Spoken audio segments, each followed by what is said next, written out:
Oferecimento: Hospital Med Rádios. Agora com urgência e emergência para adultos 24 horas.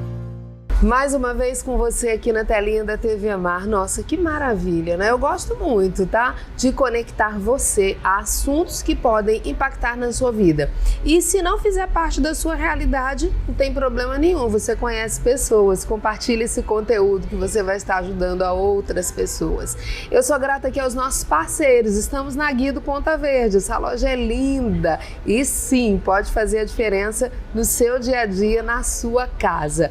Sem falar que sempre tem uma Guido perto de você. Você sabia disso? Dá uma olhada aí que tem uma pertinho de você com coisas sensacionais. Eles entendem da gente, né? Quero agradecer a Med Rádios, Complexo Médico Hospitalar, que fica ali na Gruta de Lourdes. Então é o seguinte, na Med Rádios você encontra soluções para a sua saúde. É isso mesmo. Exames por imagem, todos na Med Rádios. Você precisa fazer um tratamento de câncer, não precisa sair de Maceió mais, você faz aqui mesmo em Maceió, dorme na sua casa, como eu digo, abraça a sua família, porque na Med Rádios tem um centro de tratamento de câncer com técnicas avançadas. Você tem o Hospital Med Rádios também, que é aquele apoio necessário, né? Então lá no Hospital Med Rádios tem cirurgias em geral, inclusive as de alta complexidade. E a novidade é que eles têm agora urgência e emergência 24 horas para adultos. É uma tranquilidade pra gente, né? Med Rádios e você, juntos pela vida. E estamos com a Agência Paradise. Você está precisando fazer um site, está precisando fazer uma página de captura, você precisa de uma arte bem elaborada para suas redes sociais, um cartaz, um convite de aniversário, né? Fala com eles, agenciaparadise.com.br. Responsabilidade, criatividade, rapidez é com eles. E hoje nós vamos falar de saúde.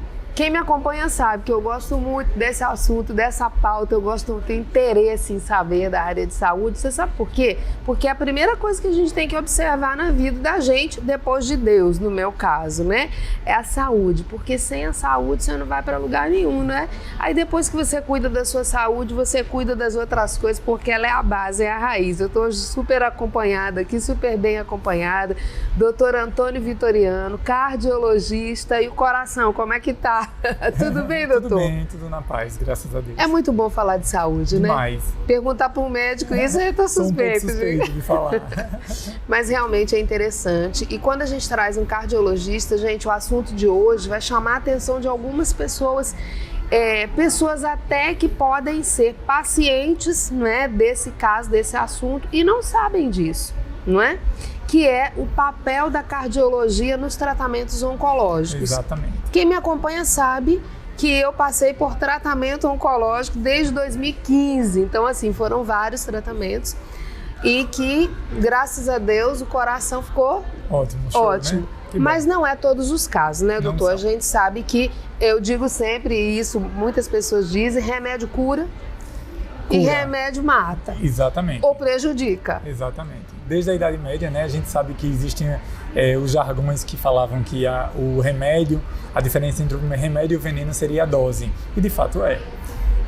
A gente sabe que hoje em dia nós conseguimos diagnosticar mais o câncer, mais cedo.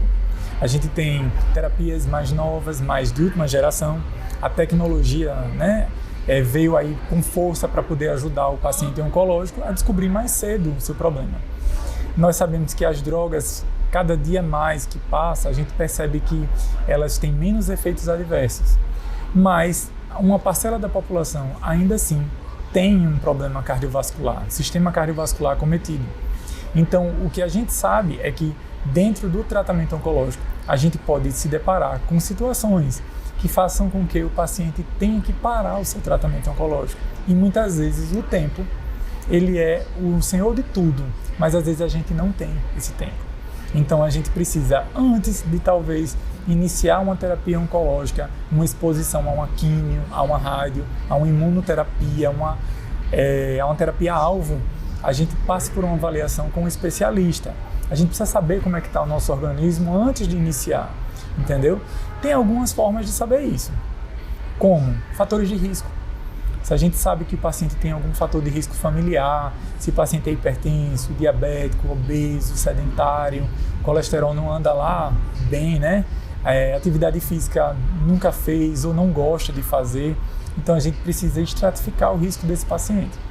E o ideal é antes da terapia. Isso, a gente fala bastante em equipe multidisciplinar e algumas pessoas não têm essa compreensão ou pensam que equipe multidisciplinar é o quê? Psicologia, nutrição, mas veja, equipe multidisciplinar é uma equipe onde o tratamento de todos os pontos importantes para o paciente sejam considerados, não é? Exatamente. E aí, quando a gente fala em equipe multidisciplinar, o cardiologista se enquadra nessa equipe multidisciplinar, assim como o cirurgião, mesmo que o paciente não vá fazer uma cirurgia inicial, mas é bom que ele também esteja, e a gente sabe que ainda que o paciente não esteja fazendo essa consulta com esse profissional, aquela equipe que tem, não é, essa multidisciplinaridade, ela está junta tomando as decisões. Exatamente.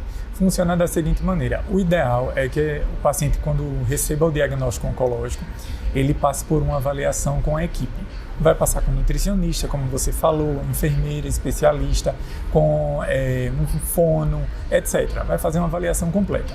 Mas dentro dos profissionais, um cardiologista especialista no doente oncológico, como é o meu caso, eu sou cardio-oncologista, para que a gente possa identificar esses fatores de risco. Às vezes ter algumas surpresas, como, por exemplo, descobrir que tem um problema numa válvula, ou descobrir que tem uma insuficiência cardíaca, que o meu objetivo é fazer que o paciente ele sobreviva à terapia oncológica e ele tenha uma sobrevida livre de doença, entendeu? Doutor, você sabe que a gente está conversando sobre esse assunto aqui, e eu tive uma amiga que já faz alguns anos, realmente ela conseguiu se recuperar do câncer na mama, mas ela faleceu por conta de uma complicação cardíaca. Isso é bem comum. Inclusive, a gente tem um maior exemplo que é recente. A atriz global, né, Cláudia Gimenez, ela teve um infarto ao longo da sua vida, de sua carreira, teve um infarto, precisou fazer uma cirurgia cardíaca. Nesse contexto, ela descobriu um tumor de mediastino, né, que é a região do meio, do tórax, fez sessões de radioterapia, só que naquela época talvez não tivesse uma radioterapia tão bem direcionada e com energia modulada, quantidade de energia suficiente, porém sem danar outros órgãos. E aí, nesses últimos anos, a gente viu que a terapia de IGMRT, todas que tem inclusive na MedRadios. É verdade. E aí a gente viu que ela teve insuficiência cardíaca, fez uma outra cirurgia para uma troca de válvula aórtica, precisou colocar depois um marca-passo, e aí ficou com o diagnóstico de insuficiência cardíaca. Só que aí a funcionalidade, entendeu? Depois de ter tratado o câncer, como ficou esse doente? Como foi o follow-up? Follow-up para nós médicos significa segmento. Sim. Como eu vou acompanhar? Eu tenho que ter uma estratégia. Descobrimos o câncer, qual é o meu plano? Eu vou tratar de que maneira?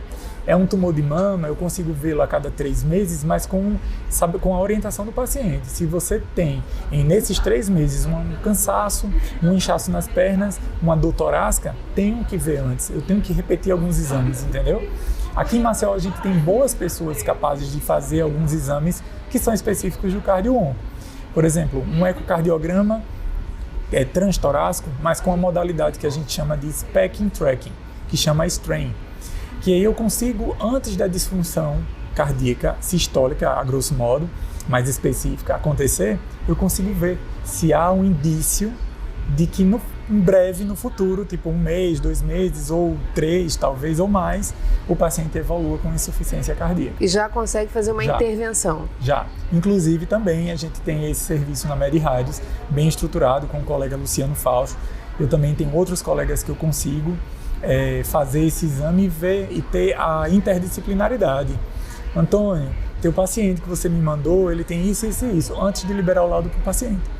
Entendeu? Isso. A gente consegue conversar com um cirurgião oncológico, às vezes ele nos manda o paciente, mas eu também mando o paciente para ele. Amigo, temos um caso de um paciente que descobriu por uma hemorragia digestiva um tumor em cólon. Vamos investigar? Quando a gente investiga, descobrimos o tumor e precisamos fazer o pré-operatório. E no pré-operatório foi descoberta uma valvopatia mitral com indicação de cirurgia. E aí a gente fica com a pergunta, e agora?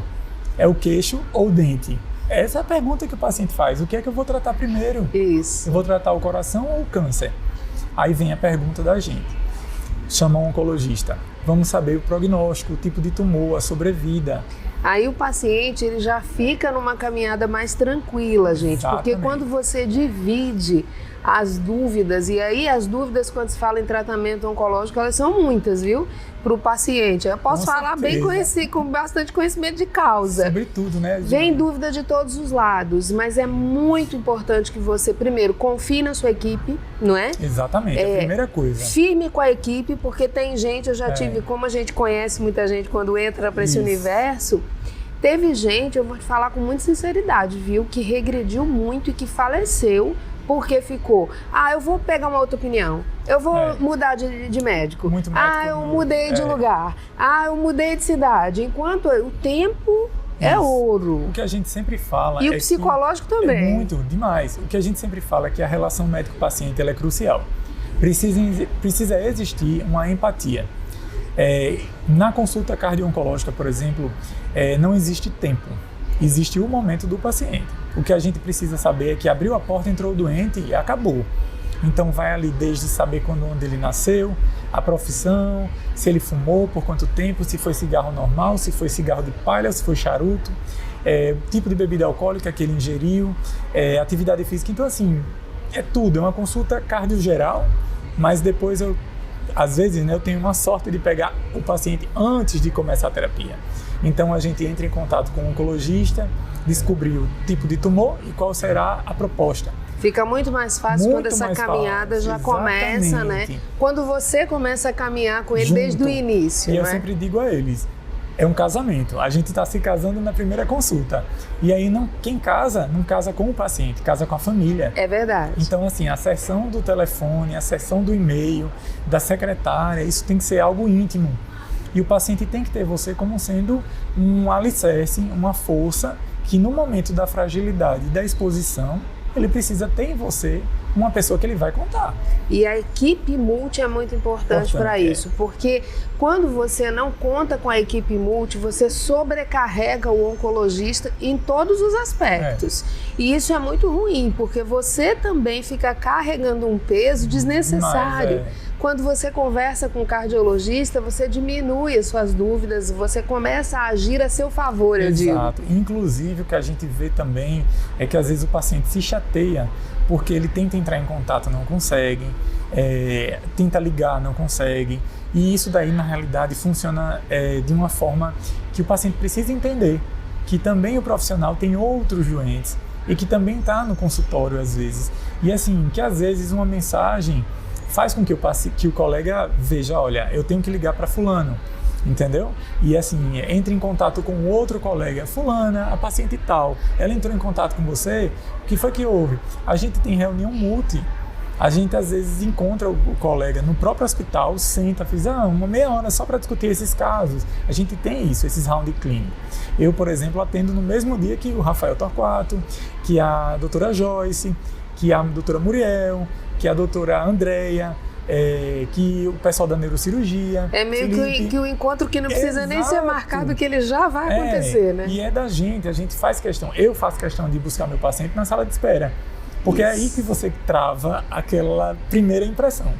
Né? Isso é super importante. É um carinho, né? Isso eu aprendi com a minha chefe de São Paulo, doutora Ludmila Rajá, e eu acho que a gente não deve perder isso nunca na vida, isso é essência.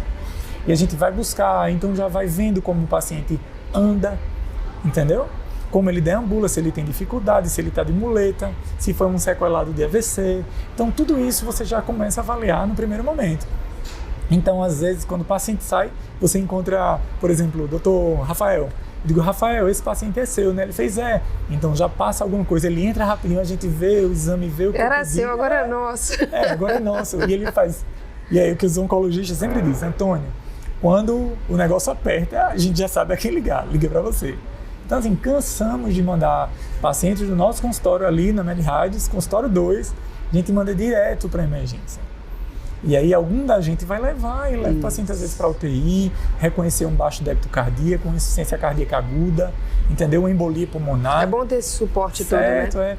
E assim, o que é muito importante é a gente saber que existe um paradoxo na oncologia, que às vezes o paciente ele tem uma chance de sangrar, mas ao mesmo tempo ele tem uma chance de fazer eventos trombóticos. Então às vezes você tem uma droga que potencializou isso, e aí às vezes você tem um trombo cardíaco, às vezes você tem um paciente que fez um tumor de via biliar e está com uma trombose de porta, mas também está sangrando. Então assim, não dá pra gente exercer sozinho, a gente tem que ter um grupo, senão não vai rolar. Isso é muito bom. Vou pedir para você ficar só um minutinho aí, a gente vai para o intervalo comercial e aí na volta a gente vai continuar conversando aqui sobre esse assunto super interessante, tá? Para que você possa se ajudar e ajudar ao outro, como eu digo sempre aqui. Se isso não faz parte da sua realidade, que bom, tá? Não vou dizer que é ruim não, é que bom. Mas aí você pode compartilhar com outras pessoas, você pode ajudar as pessoas. Às vezes a gente nem sabe que alguém está precisando disso, mas quando a gente resolve compartilhar, a gente está ajudando a muitas pessoas. Eu volto já.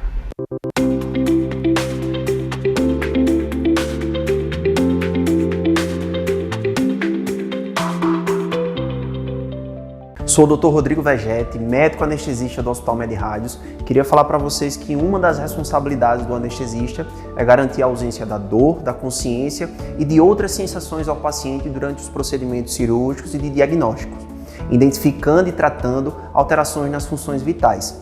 Durante todo esse processo, a consulta pré-anestésica é de grande valia. Hospital Med-Rádios. Agora com urgência e emergência para adultos, 24 horas.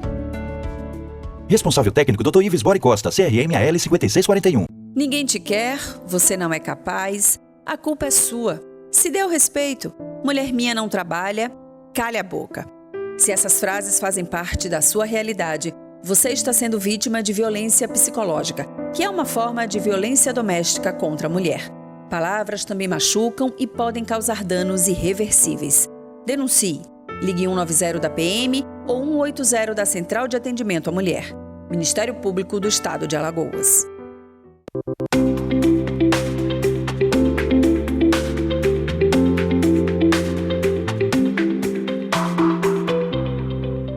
Estou de volta aqui com você no Conectando. Hoje eu estou conectando você ao Dr.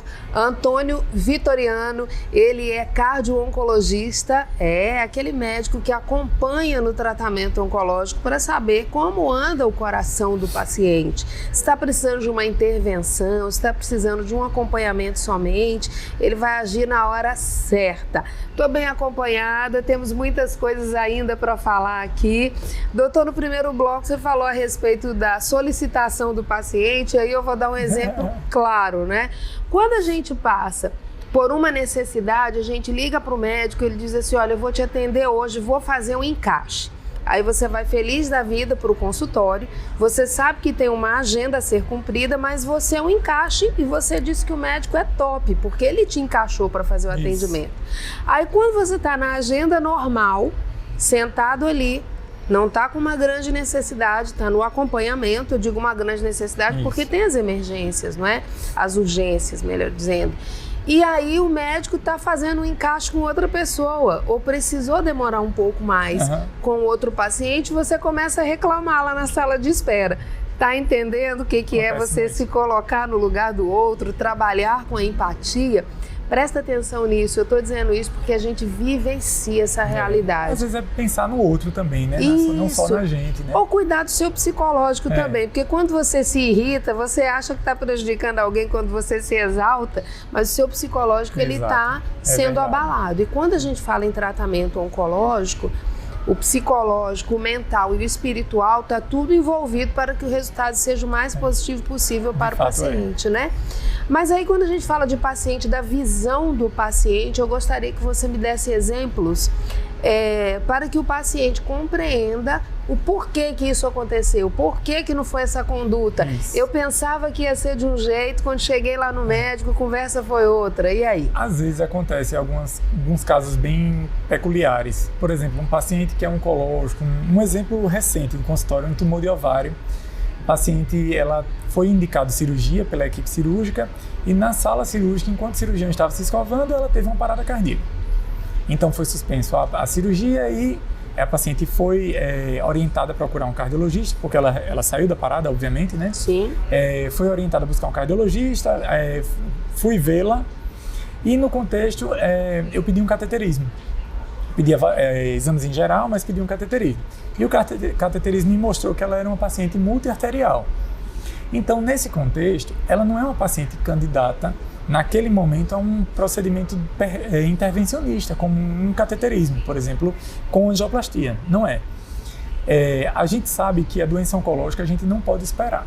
A gente precisa primeiro avaliar com o oncologista e saber qual é a possibilidade de eu aguardar uma terapia, de eu poder ter um prognóstico. Então, tudo isso é avaliável com a equipe. Quanto de tempo eu posso dispor, né? Exato. Geralmente eu não tenho tanto. Eu não posso esperar, porque pode me surpreender. Isso. A gente sabe que alguns tipos de cânceres, eles são mais ou menos possíveis de causar metástases. E aí, nesse ínter, a paciente olhou para mim e fez: por que eu não posso fazer angioplastia? Porque o seu colega passou aqui e disse que trataria 2 ou 3 vasos com stents e eu ficaria bem. Aí eu disse: olha, veja só, a senhora é uma paciente que ainda não tem um diagnóstico fechado. Imagens a senhora tem. Nós temos imagens que corroboram que seja um tumor hipervascularizado, que tenha alguns fatores complicadores por exames de imagem. Mas eu não tenho lâmina. A senhora não conseguiu resistir a uma cirurgia laparotomia. Então a gente vai precisar ser um pouco mais cauteloso com isso tudo, mas eu primeiro preciso te salvar para você poder investigar. Então, assim, eu não tenho como te dizer, vai nesse momento fazer o stent, usar uma dupla antiagregação, por exemplo, que é um AS e um clopidogrel, ou um AS e o ticagrelor, ou AS e o prasugrel, porque são drogas que eu vou ter uma maior potencialização em sangramentos. Isso. E às vezes um procedimento dentário a gente precisa suspender essas drogas por conta do sangramento. Imagine uma cirurgia de grande porte e nenhum cirurgião vai se habilitar a querer meter a mão nesse processo. Então a gente precisa ser pragmático. Às vezes a cirurgia cardíaca é, no momento, o mais indicado para você. Na verdade é estratégico, né, doutor? É uma estratégia. A gente fala assim, gente, mas é um cenário onde eles vão agir com estratégia mesmo, avaliando, e cada caso é um caso. Tem gente que diz assim: mas com meu tio... Acontece muito no consultório? É porque no meu tio... Então a minha fala exatamente subseguinte é o seguinte: levante os dedos da sua mão e veja, nenhum deles é igual ao da outra mão. E nenhum é igual ao lateral. E uma coisa que é imprescindível a gente explicar ao paciente durante a consulta: você tem características peculiares, você é peculiar, você é individual e você é particularizado. Não existe hoje, em 2022, uma receita de bolo para exercer medicina. Existe o paciente. Então a gente precisa praticar medicina voltada para você. Não existe essa de dizer: porque antigamente eu usava isso e estava tudo certo. Não é assim mais. Se a gente olhar para antigamente, foi muito pior, a gente evoluiu muito, né? E quando a gente fala em individualizar o tratamento, a gente fala em evolução. E aí eu te pergunto, antigamente como eram as mortes por câncer? Ninguém queria nem dizer esse nome, porque achava que já estava pegando. Era o diagnóstico, já era a certidão de óbito, né? Exatamente. Hoje não, hoje a gente consegue diagnosticar mais rápido, a gente percebeu que a tecnologia ela melhorou, como eu já tinha falado, e a gente percebeu que nos últimos anos a população oncológica ela está começando a falecer da mesma coisa que a população em geral, que é a doença isquêmica. Então, esses pós-cânceres, né? Há uma possibilidade, uma cronificação até do câncer. Edjane, que coisa, que você está falando uma coisa horrorosa. Mas não é tão horroroso assim, porque isso vai mostrar que as pessoas irão conseguir viver mais. Viver mais. Não é? É como se administra aí a hipertensão, o diabetes, isso. né? É bom você falar que há um tempo a Sociedade Brasileira de Cardiologia se juntou com a American College, que é o ACC, junto da ESC, que é a European Society of Cardiology. E eles viram que existem a sociedade mundial, né? Eles viram que os mesmos fatores de riscos oncológicos compartem com os fatores de riscos cardiovasculares. Hipertensão, diabetes, dislipidemia, estresse, alimentação ruim, sono não restaurador, falta de atividade física, o sedentarismo, o tabagismo, tudo isso é gatilho. Então, se a gente tiver uma vida com prevenções, né? Conseguir praticar um pouco de atividade física, dormir um pouco melhor, evitar sódio, né? Que a gente tanto tem medo, embutidos, enlatados, isso tudo favorece não só a doença cardiovascular, mas também a doença oncológica. Isso, e aí aumenta a sua responsabilidade, Exatamente. a nossa, no caso, não estou me excluindo disso não, né? Aumenta a nossa responsabilidade. Quanto mais rápido você pensar nisso, melhor para você, porque tem gente que só pensa depois que a coisa acontece, né? Depois que a coisa acontece é que vai pensar, mas a boa notícia é que hoje a gente já vê até os jovens se cuidando muito mais, não é? Já há essa tradição, vamos dizer assim, ou essa chamada de atenção para que mude isso. Houve um tempo que a gente achava que o câncer só era hereditário, não é? Se a mãe teve tumor de mama, a filha ia ter, ou as netas. Hoje em dia a gente tem a tranquilidade de que a porcentagem é mínima desse tipo de coisa, mas... O que a gente vê muito, sabe, assim, você tem uma carga genética, sim, mas às vezes depende muito da vida que você leva. Hoje a gente percebe que existe um culto muito grande ao estereótipo, né, ao físico, se você está muito forte, se você está legal numa roupa. Infelizmente a sociedade é dessa forma.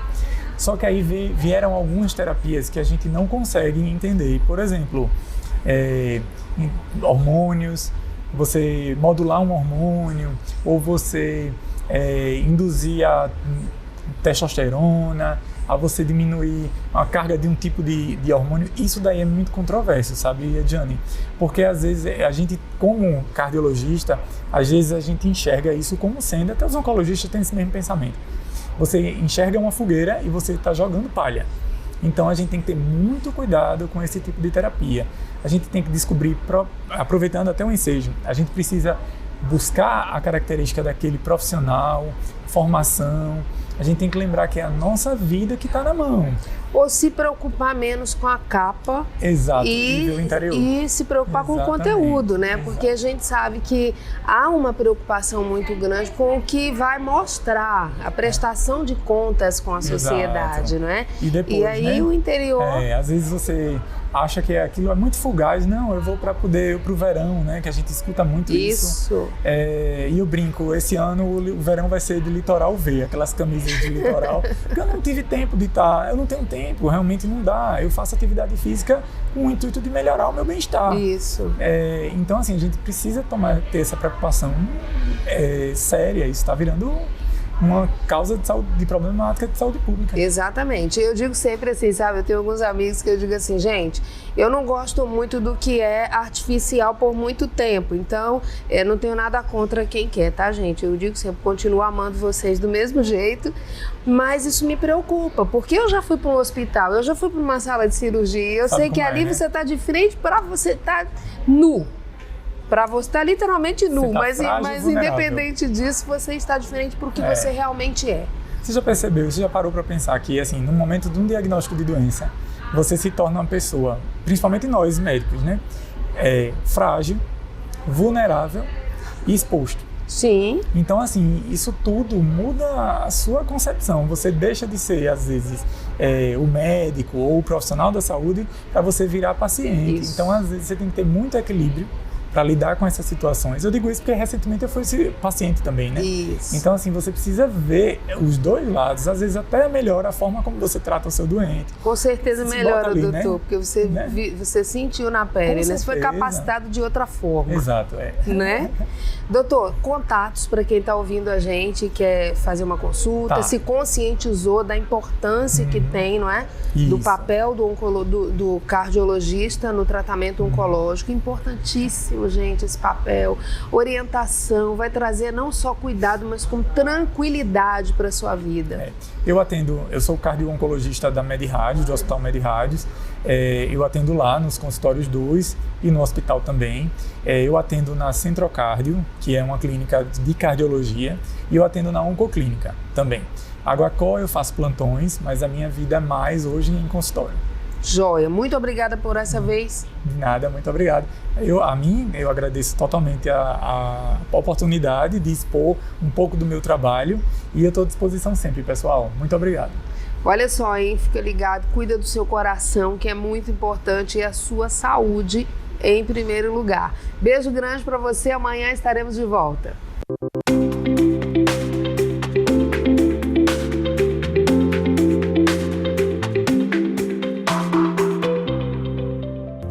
Oferecimento: Hospital Med Rádios. Agora com urgência e emergência para adultos 24 horas.